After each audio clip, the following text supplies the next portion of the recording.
यानी अफगान पॉलिसी में उन्होंने इमरान खान को निकाल दिया। अब अगर हम अशरफ गनी की साइड पे होते हैं या हम तालिबान के ख़िलाफ़ होते हैं तो हम एक तरफ बेसिस नहीं दे रहे अमेरिका को और दूसरी तरफ तालिबान को हम मान नहीं रहे, तो जिसको हमारे नज़दीक लेजिटिमेट नहीं है, तो हम तो ये पाकिस्तान की फेल्योर है।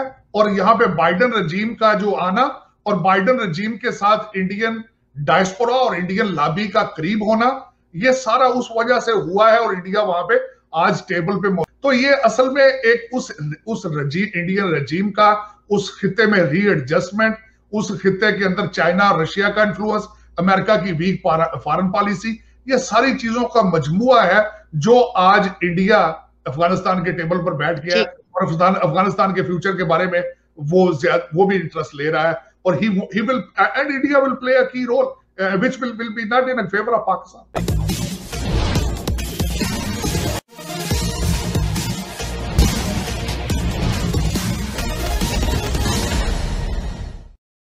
अफगानिस्तान में भारत समर्थित अफसर गनी की सरकार का जाना तय माना जा रहा है। उसकी जगह तालिबानी सत्ता में आ सकते हैं। भारत ने इस परिस्थिति को भांपकर तालिबानियों से संपर्क किया है, जिसमें अमेरिका का भरपूर समर्थन भारत को मिला है। तालिबानियों ने भारत के साथ अच्छे सकारात्मक संबंधों का वादा किया है। भारत और तालिबान के बीच सुधरते रिश्तों को लेकर पाकिस्तानी मीडिया में भारत की विदेश नीति की कामयाबी और पाकिस्तान की नाकामयाबी के रूप में देखा जा रहा है। पाकिस्तानी मीडिया क्यों चिंतित है, इसके लिए आइए देखते हैं वीडियो का अगला भाग। अफगानिस्तान की जब तक लेजिटिमेट गवर्नमेंट नहीं आएगी हम उसको नहीं मानेंगे। सो अगर तालिबान आ जाते हैं तो क्या हम एक्नॉलेज नहीं करेंगे उनको एज रूलर्स ऑफ? हमारे नसीब में है कि हम बैठे बैठे उड़ता हुआ तीर जा रहा होता है, उसके आगे हमने आना होता है। हमें ज़रूरत नहीं है अफगानिस्तान के ऊपर को कमेंट करने की।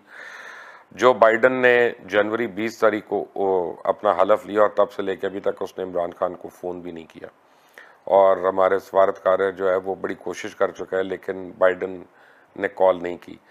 आज अभी ये रिकॉर्डिंग के 1 घंटे के बाद बाइडन की और अशरफ गनी की मीटिंग है और उसमें उसने इमरान खान को इन कॉन्फिडेंस नहीं लिया, यानी अफगान पॉलिसी में उन्होंने इमरान खान को निकाल दिया।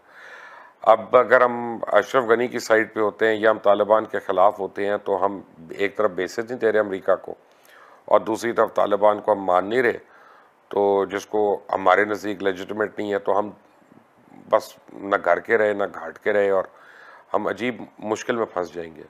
मेरा ख्याल है कि जिसको अफ़गान लोग कह रहे हैं और उसके लिए हमें कोई एक फरसूदा झूठे उसके इलेक्शंस का वो नहीं करना चाहिए इंतज़ार, क्योंकि इलेक्शन सबको पता है अफ़गानिस्तान में कैसे होता है। अब तो खैर लोग पाकिस्तान के इलेक्शंस के बारे में भी यही कहते हैं। तो मेरा ख्याल है कि Imran Khan should be sensible enough और उनको अफगानिस्तान के ऊपर स्टेटमेंट देने की जरूरत ही नहीं है टू बिगिन विद। अब एक नई पॉलिसी इंडिया की। इंडिया ने आज तक तालिबान से मुज़ाकरात नहीं किए थे, बातचीत नहीं की थी। पहली मर्तबा अब इंडिया को जाहिर है कि वहां की जो सिचुएशन है कि जब ये पता चल गया कि अब तो तालिबान ही आ रहे हैं तो फिर उनको भी बात करनी पड़ी। उन्होंने अपनी पॉलिसी बदली और अब वो उस तरफ बढ़े हैं और उनके भी मुज़ाकरात हो रहे हैं। इस सिचुएशन से जाहिर है कि पाकिस्तान जो कि पहले पाकिस्तान के ताल्लुकात तो आप जानते ही हैं तालिबान से हमेशा ज्यादातर अच्छे रहे, बल्कि दूसरों के भी टॉक्स करवाएं। अब इस सिचुएशन में पाकिस्तान को भी तशवीश लाहक है। तो आप ये ट्रायंगल कैसे देख रहे हैं आगे आने वाले फ्यूचर में?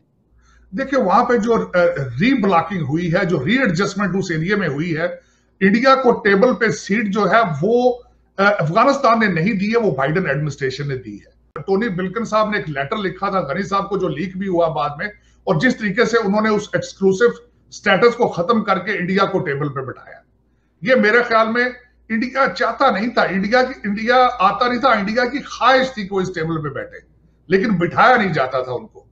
इसको मैं पाकिस्तान की फॉरेन पॉलिसी की फेल्योर समझूंगा, क्योंकि पाकिस्तान एक की रोल प्लेयर है, वो अपना प्रेशर अमेरिका पे मेंटेन नहीं कर सके, इस वजह से आज इंडिया उस टेबल पे बैठा है एज ए पार्टी।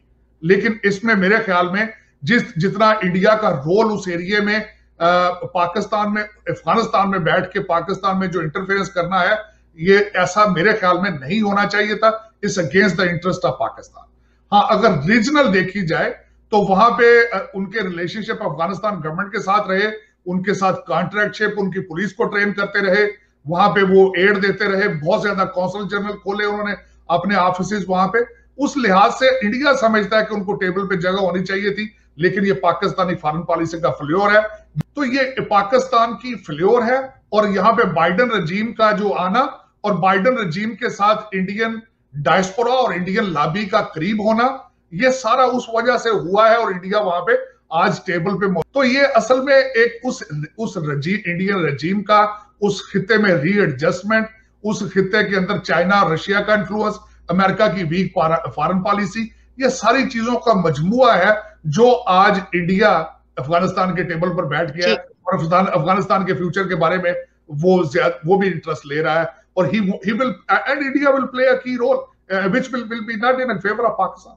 इस सूरत हाल में जो आपने बता दी सारी, एक तरफ कहाँ कुछ दिन पहले पाकिस्तान और भारत की दोस्ती की बात हो रही थी, यानी एक सीज फायर लंबे अरसे के लिए हो गया, अब जंग नहीं होगी, बातचीत, दोनों तरफ से इस तरह के कुछ इशारे मिले और सब बड़ा कि अब तिजारत भी खुल जाए। चले, अगर अभी तक नहीं भी हुआ था तो कम से कम उम्मीद थी कि आगे चल के हो जाएगा।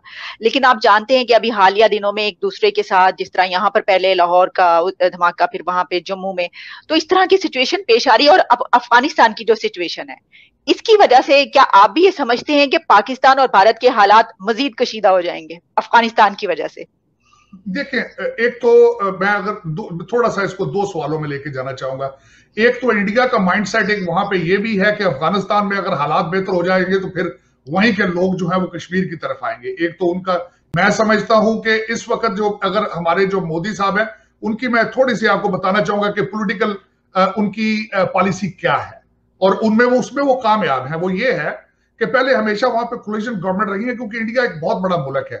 पाकिस्तान की देखें, इस वक्त अगर सेकुलरिज्म पाकिस्तान की जरूरत नहीं है, इंडिया की जरूरत सेकुलरिज्म है कि क्या ये जो अफगानिस्तान की सिचुएशन है, इसके नतीजे में पाकिस्तान और भारत के हालात जो समझा जाता था ठीक होने जा रहे हैं, क्या ये आपको लग रहा है कि मजीद खराब होंगे?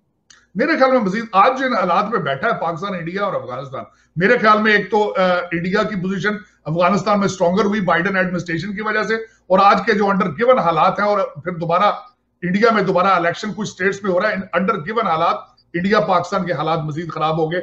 आपने देखा जो कुछ लाहौर में हुआ है, जो कुछ जम्मू एयरपोर्ट पे हुआ है, ये सारी चीजें जो है इसी चीज का अंदिया दे रही हैं कि फ्यूचर में वहां पे हालात ठीक नहीं होंगे। अफगानिस्तान में अब तक जो भी चुनी हुई सरकार सत्ता में रही है, भारत के उससे अच्छे संबंध हमेशा से रहे हैं। भारत ने अफगानिस्तान की भरपूर आर्थिक मदद भी करते रहता है। अफगानिस्तान के सैनिकों की ट्रेनिंग भी भारत में होती रही है। भारत के लिए अफगानिस्तान का महत्व सामरिक दृष्टि से बहुत ही महत्वपूर्ण रहा है। इसका कारण यह है कि पाकिस्तान की सीमा एक तरफ अफगानिस्तान से और दूसरी तरफ पाकिस्तान से मिलती है। पाकिस्तान और अफगानिस्तान के बीच जो विभाजक रेखा है उसे डुरंड लाइन कहा जाता है। इस डुरंड लाइन को अफगानिस्तान नहीं मानता है, क्योंकि इसी डुरंड लाइन के कारण अफगानिस्तान में जो पश्तून बहुल्य वाला इलाका है वह दो भागों में बंट गया है। अफगानिस्तान का कहना है कि डुरंड लाइन के उस पार वाला जो इलाका पश्तून बहुल है वह भी अफगानिस्तान का है, यानी वह पाकिस्तान के पश्तून बहुल इलाके को अपना मानता है। उसके कारण दोनों देशों में तनाव सीमा पर बना रहता है, जिसके कारण पाकिस्तान को अफगानिस्तान सीमा पर अपनी ज़्यादा फौजें लगानी पड़ती है, और इस कारण पाकिस्तान के फौज का बंटवारा हो जाता है। आधा फौज अफगानिस्तान सीमा पर और आधा ही फौज भारत के साथ कश्मीर सीमा पर लगाता है, जिससे भारत के लिए एक सामरिक फायदा है, क्योंकि पूरी ताकत से भारत के साथ पाकिस्तान नहीं पड़ सकता, नहीं भिड़ सकता। इसके अलावा आप लोगों को पता ही होगा कि अमेरिका ने सोवियत संघ को अफगानिस्तान से निकालने के लिए पाकिस्तान को कहा था, और पाकिस्तान ने अपने सारे मुस्लिम देशों से जिहादियों को इकट्ठा किया, उसको ट्रेनिंग किया और अफगानिस्तान में भेजा था।